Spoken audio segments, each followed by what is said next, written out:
Oh, you're late, Emily. I'm starving. Get dinner ready, will ya? The living room looked like it had been ransacked. Lying on the couch like she owns the place, my mother-in-law pushed me to my limit. That's it, I'm done taking this from her. My name is Emily. I met my husband Samuel through work and we got married. We're both career-driven. We love our jobs so much that we discussed how to balance work and family life before getting married. Once kids are in the picture, priorities shift, and you have to make sacrifices.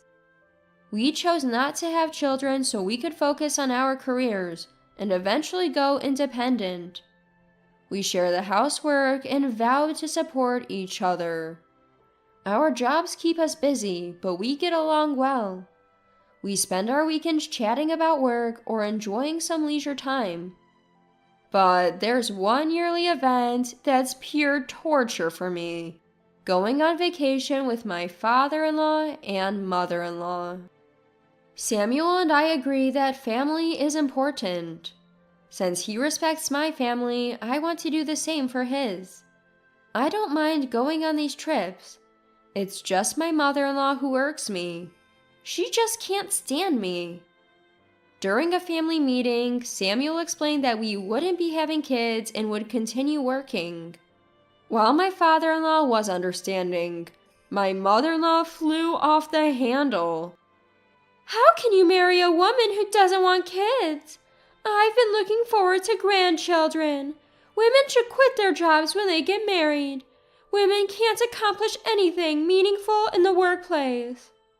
My father-in-law snapped back. Well, maybe you never accomplished much, but Emily has a promising career. This led to a heated argument between them. Samuel had to step in to break it up, exasperated. Ever since that terrible family meeting, my mother-in-law and I had been on bad terms. The day of the trip had arrived. Feeling downcast, I headed to the meeting spot where I'd see my father-in-law and mother-in-law. Samuel turned to me. Hey, it's alright if you don't want to do this, you know? I replied, no worries, let's go. Our trip with father-in-law and mother-in-law was an overnight stay. We had separate rooms for my in-laws, so we didn't spend the night together. A day or two of discomfort wasn't a big deal. When we arrived at the meeting place, father-in-law greeted us warmly, but mother-in-law seemed constantly upset. It was hard to enjoy the trip while not trying to annoy my visibly irritable mother-in-law. Father-in-law had recently retired from the company where he'd worked for years, although he was rehired for some time. While we caught up about his life post-retirement, mother-in-law only had sarcastic remarks. Any woman who doesn't want kids is worthless.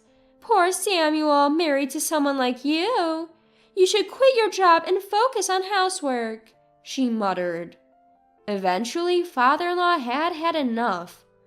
What are you grumbling about? We're here to enjoy this trip together. What's there to complain about? You're the one who doesn't understand. She's always working and probably neglecting housework. How can you not feel sorry for Samuel? Exhausted by the sudden argument between father-in-law and mother-in-law, we decided to head to the hotel early. But when we got there and checked our reservation at the front desk, something was wrong. For some reason, only my name was missing, and the room intended for both of us was now a single room for Samuel. Upon inquiring at the front desk, we were told my reservation was canceled a few days earlier. Puzzled, we told father-in-law and mother-in-law what happened. While father-in-law looked confused, mother-in-law flashed a triumphant smile. It's only natural that you don't have a room, Emily. This is a family trip and you're not family. You should just go home, mother-in-law said. Wait, did you cancel my reservation?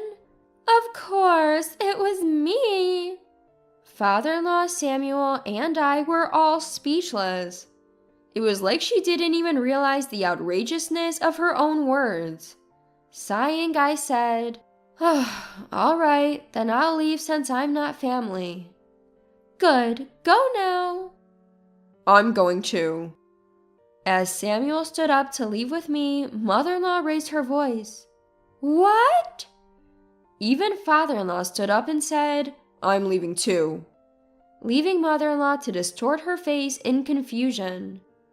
Father-in-law apologized to me and gave mother-in-law a few $100s in cash before packing his bags. Look, you can stay if you want, but I can't enjoy this trip feeling like this. From now on, no more family vacations for me. "What are you talking about? If you're leaving, at least let Samuel stay." No way! The way Mom treats Emily is just too much. Plus, I'm tired of all the arguing. So, leaving a deflated mother-in-law behind, the three of us decided to head home. The flight back was the best part of the trip. We all sat together and had a great time. Mother-in-law, stubborn as ever, stayed at the hotel for one more night and spent every last cent father-in-law had given her. Sure enough, when mother-in-law got back, she and father-in-law had a huge fight.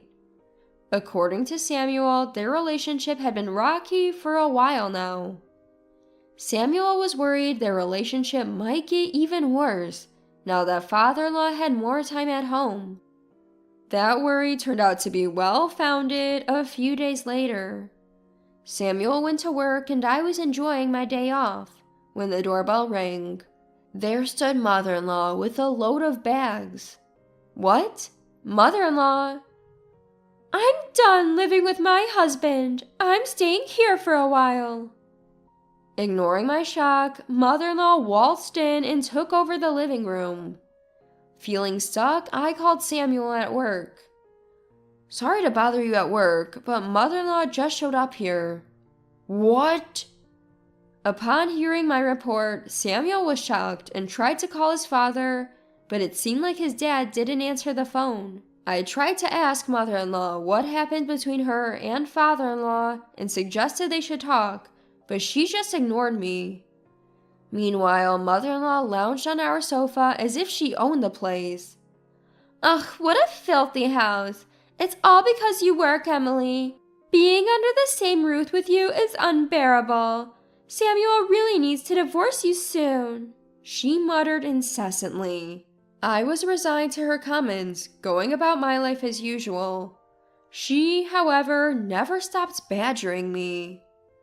Samuel came home early that day to persuade his mother to leave, but she wouldn't budge. In the end, we couldn't reach father-in-law and were forced to live with mother-in-law until we could. The next day, Samuel and I had to work, leaving mother-in-law behind. "Just quit your job already," she said, but I ignored her. When I got home that evening, it looked like a burglar had been through the place. "Wow, you're late. Emily, I'm hungry, so get dinner started," mother-in-law said, lying on the sofa like a couch potato. What happened here? "Oh, this mess? Must be because you don't clean." "No, that's not the point. Why is everything dumped out of the drawers?" "You didn't prepare lunch, did you? I was looking for something to eat." I didn't understand how looking for food led her to rummaging through my drawers. I voiced my confusion, but mother-in-law just ignored me. Realizing that my credit card was missing, my heart sank. Just as I suspected, my mother-in-law had probably stolen it. As I was contemplating how to bring up the issue, Samuel walked through the door.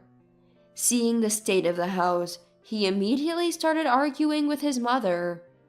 I pulled Samuel aside and whispered that my credit card was missing. Rubbing his temples, he sighed. "Give me a break. Look, we can't let her get away with this. She needs to face the consequences." "If you say so, leave it to me," Samuel agreed. And so we resolved to make mother-in-law pay for her actions. A few days later, Samuel finally got through to his father, who had been unresponsive because he was traveling with a friend and didn't have his phone. When he returned home, he found a note from my mother-in-law on the table. It read, "I'm still mad about being left behind during the trip. I'm leaving this house." Knowing his father would be coming over, Samuel and I adjusted our work schedules to be home. When we got back, my mother-in-law casually said, "Oh, you're home early." But her expression changed when she saw her husband arrive. "What? Why are you here? Did you come to get me?" No, I came to give you this. He handed her filled out divorce papers. "What?" she exclaimed, visibly shocked. Your selfish behavior has only escalated over the years, especially your treatment towards Emily. Why can't you accept the woman your son chose? I've reached my limit. I want a divorce," he calmly stated. "Fine, let's get a divorce. I have Samuel, so I don't need you. Emily, bring me a pen. You're so useless." Although annoyed, I handed her a pen as quickly as I could to get her to sign. Once I confirmed that there were no errors in the signed divorce papers, I addressed my irritated mother-in-law. "I have something I want to show you."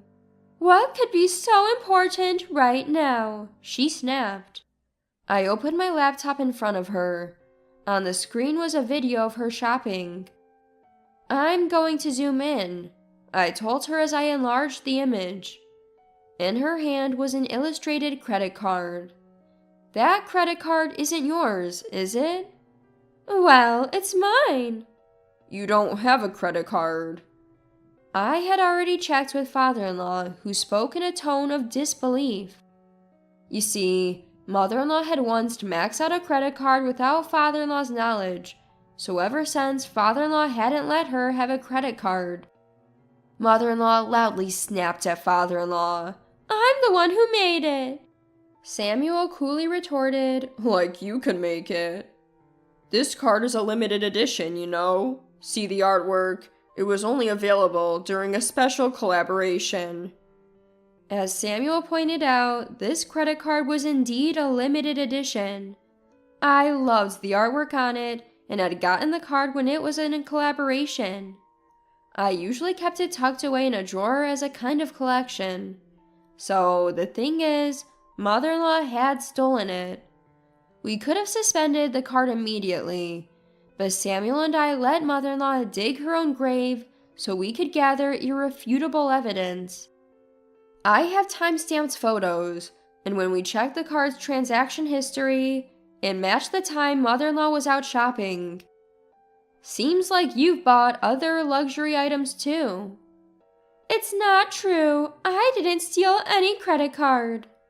Really? Then let's submit these photos and the transaction history to the police.